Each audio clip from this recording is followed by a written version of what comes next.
আসসালামু আলাইকুম। গত ক্লাসে আমরা ইতিহাস সৃষ্টিকারী বাংলাদেশী নারী লীলা নাগ সম্পর্কে জেনেছি। আর একজন নারীর কথা জানবো, নাদেরা বেগম। তিনি একটা অ্যাফ্লুয়েন্ট পলিটিক্যাল ফ্যামিলি থেকে আসছেন। মূলত হচ্ছে সচ্ছল রাজনৈতিক পরিবারে ওনার জন্ম। দ্বিতীয় কথা হচ্ছে উনি ছিলেন একজন মার্কসিস্ট। মার্কসিস্ট হলো কারা?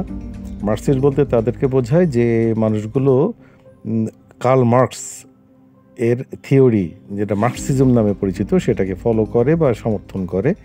মার্কসিজমের মূল কথা হচ্ছে যে শ্রেণী বৈষম্য দূর করা, ক্যাপিটালিস্ট যারা আছে সেইটা তারা যে শোষণ করে হলো শ্রমজীবী মানুষদের উপরে, সেই জিনিসটাকে বন্ধ করা, এটা তাদের উদ্দেশ্য।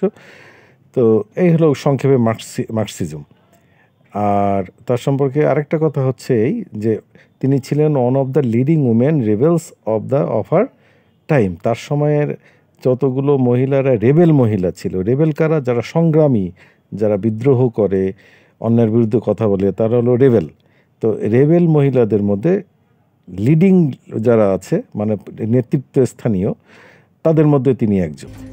তো উনি পড়াশুনো করতেন ঢাকা ইউনিভার্সিটিতে, কিন্তু she was expelled from the University of Dhaka for fighting for the rights of the fourth class employees of the university.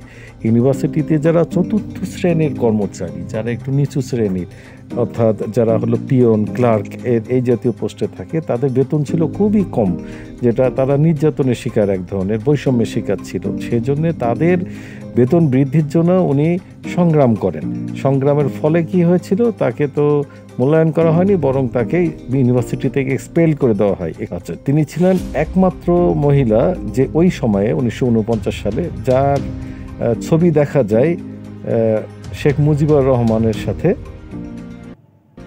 সিমান আরার আর্টিকেল হচ্ছে ওই যে সমস্ত নিউজ পেপারে অথবা পত্রিকায় যে বিষয়গুলো লেখা হয়, কোনো একটা বিষয়ে মতামত ব্যক্ত করে, সেগুলো আর্টিকেল বলা হয়। তো সিমান আরার একটা আর্টিকেল আছে, তার নাম হচ্ছে এন্টাইটেলড হলো নামক the women who broke the barricades মানে বাধা। যে সমস্ত মহিলারা ব্যারিকেড ভেঙেছে, অর্থাৎ বাধা ভেঙেছিল, এটা হলো ইতিহাস সৃষ্টিকারী আগের যে মহিলাগুলো, তাদেরকে বোঝানো হচ্ছে, বর্তমানের কথা না। তো তিনি একটা লিস্ট করেছেন বা নামের উল্লেখ করেছেন বেশ কয়েকজন মহিলার কথা, যে যারা হলো এই ব্যারিকেড ভেঙেছে, অর্থাৎ বাধাগুলো ভাঙতে পেরেছে। তার মধ্যে নাদেরা বেগমের নাম ওখানে মেনশন করা আছে। Nadera Begum was a shining example of the multi generational feminism. Nadera Begum ছিল মাল্টি জেনারেশনাল ফেমিনিজমের একটা উজ্জ্বল উদাহরণ।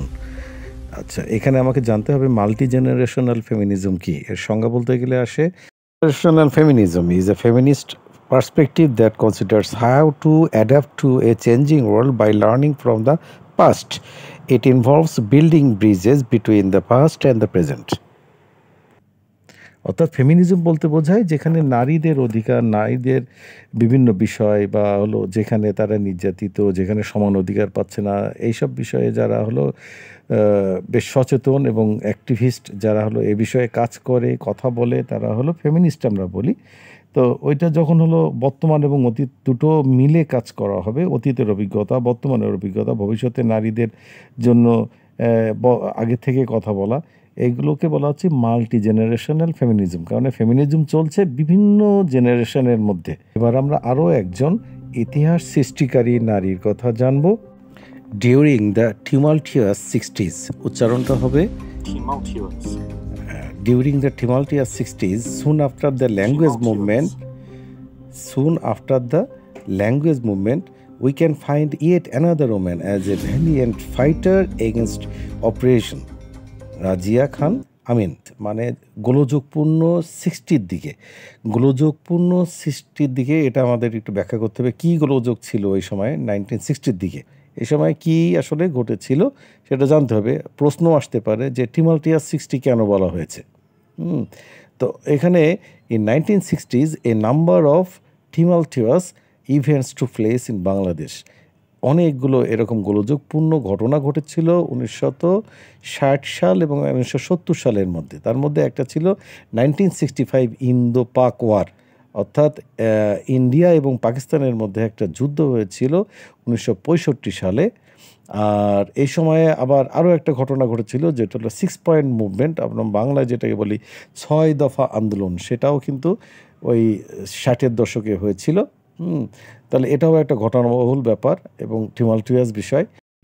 60-এর দশকের আরও একটা গুরুত্বপূর্ণ ঘটনা, অর্থাৎ 60-এর দশকের শেষের দিকে 1969 ম্যাস আপরাইজিং, অর্থাৎ গণ অভ্যুত্থান। এই সময় জনগণের ভিতরে ওই যে 6 দফা আন্দোলনটা বেশ ছড়িয়ে পড়ে, বিভিন্ন স্তরের মানুষ এই 6 দফা নিয়ে কথা বলা এবং আন্দোলন করা শুরু করে। পাকিস্তান সরকারও কিন্তু তার একটা প্রত্যুত্তর দেওয়া শুরু করে। কিভাবে? তাদের বিরুদ্ধে একটা ষড়যন্ত্রমূলক মামলা দেয়, যে মামলার নাম হচ্ছে আগরতলা কনস্পিরেসি কেস, অর্থাৎ বাংলায় আগরতলা ষড়যন্ত্র মামলা। এই মামলার কারণে কিন্তু আরও পূর্ব পাকিস্তান মানে উত্তপ্ত হয়ে ওঠে। এই সব কারণে এই 60-এর দশকটাকে বলা হচ্ছে টিমালটিউয়াস 60s। Joint as a faculty member of the department in 1962, English ডিপার্টমেন্টের ফ্যাকাল্টি মেম্বার হিসেবে যোগদান করেন 1962 সালে। রাজিয়া খান আমিন তার অ্যাক্টিভিজম অর্থাৎ সক্রিয়তা শোকেস করেছিল। শোকেস করা মানে আমরা আগেও দেখেছি, শোকেস মানে প্রদর্শন করা। কিসের মাধ্যমে? থ্রু হার রাইটিং, তার লেখনীর মাধ্যমে, অ্যান্ড হার কালচারাল ইন্টারেস্টস, এবং তার যে সংস্কৃতির প্রতি আগ্রহ, সেক্ষেত্রে সেটা উনি ব্যবহার করেন তার যে অ্যাক্টিভিজম বা সক্রিয়তা সেটা প্রকাশ করার ক্ষেত্রে। রাইটিংয়ের মধ্যে উনি ওই প্রসঙ্গগুলো এনেছেন, অন্যের বিরুদ্ধে কথা বলেছেন। আবার কালচারাল ইন্টারেস্ট অর্থাৎ তিনি কিছু সাংস্কৃতিক কাজেও জড়িত ছিলেন, যেটা আমরা একটু পরে দেখছি। সে কাজের মাধ্যমে তিনি ওনার যে কথাগুলো সেগুলো তুলে ধরার চেষ্টা করেছিলেন। এটা হচ্ছে উনি She completed her BA and MA in English from the Department of English, University of Dhaka. Dhaka ইউনিভার্সিটির থেকে উনি BA অর্থাৎ bachelor of arts and masters of arts অর্থাৎ MA পাশ করেন ইংরেজি বিভাগ থেকে, and proceeded to do her MA in English from the University of Birmingham on a scholarship from the British council. British কাউন্সিলের নাম আমরা কম বেশি সবাই শুনেছি। ওখান থেকে উনি একটা স্কলারশিপ পান, সে কারণে তিনি আবারও একটা MA করতে যান ইংলিশের উপরে, সেটা হলো ইউনিভার্সিটি অফ ব্রিমিংহ্যাম। কোথায় এটা? ইংল্যান্ডে। ওখানে উনি আবার পড়াশোনা করতে যান। মাস্টার্স একাধিকবার করা যায়। তিনি ছিলেন একজন এডুকেশনালিস্ট। এডুকেশনালিস্ট কারা? যারা শিক্ষাবিদ, অর্থাৎ সে শিক্ষক হতে পারে অথবা শিক্ষক নাও হতে পারে। উনি হতে পারেন একজন শিক্ষাবিদ অথবা একজন পেশাদার শিক্ষক অথবা শিক্ষাতাত্ত্বিক, অর্থাৎ শিক্ষা নিয়ে যে গবেষণা করে বা কাজ করে তাকেও আমরা শিক্ষাবিদ বলি, যিনি শিক্ষা তত্ত্ব ও পদ্ধতিতে বিশেষজ্ঞ। আর উনি কি ছিলেন? Theatre actor. থিয়েটার অ্যাক্টর কারা? যারা থিয়েটারে পারফর্ম করে, অর্থাৎ থিয়েটার একজন হচ্ছে নাটক অভিনেতার জন্য হলো একটা থিয়েটার থাকে, থিয়েটার হলো নাট্যমঞ্চ। সেখানেও যে সমস্ত অভিনয় শিল্পীরা সরাসরি দর্শকদের সামনে নাটক বা সঙ্গীত এগুলো পরিবেশন করেন তাদেরকে বলা হয় থিয়েটার অ্যাক্টর বা অ্যাক্ট্রেসেস। একজন ছিলেন একজন জার্নালিস্ট। জার্নালিস্ট আমরা মোটামুটি জানি মনে হয়, কারণ সাংবাদিক বলা হয়। সাংবাদিক কাকে বলে আমরা জানি। আর উনি ছিলেন একজন কলামিস্ট। কলামিস্ট ব্যাপারটাও একটু জানা দরকার। কলামিস্ট হলো তাদেরকে বলে, এরা হলো এক ধরনের প্রতিবেদক। প্রতিবেদক যারা হচ্ছে রিপোর্টার, যিনি সরাসরি ঘটনা এবং বিশ্বব্যাপী ঘটনাবলীর মতো বিষয়গুলোতে তাদের ব্যক্তিগত মতামত দেন, এলো কলামিস্ট। আর পোয়েট তিনি ছিলেন, অবশ্যই একটা কবিও ছিলেন, নারী কবি। তো সেই সম্পর্কে আমাদের পোয়েট কি জিনিস জানি। And a celebrated writer. Celebrated কারা? যারা হলো প্রশংসিত একজন রাইটার, মানে সে নাম করা প্রশংসিত একজন লেখিকাও ছিলেন। তো আজকে এ পর্যন্তই। আসসালামু আলাইকুম।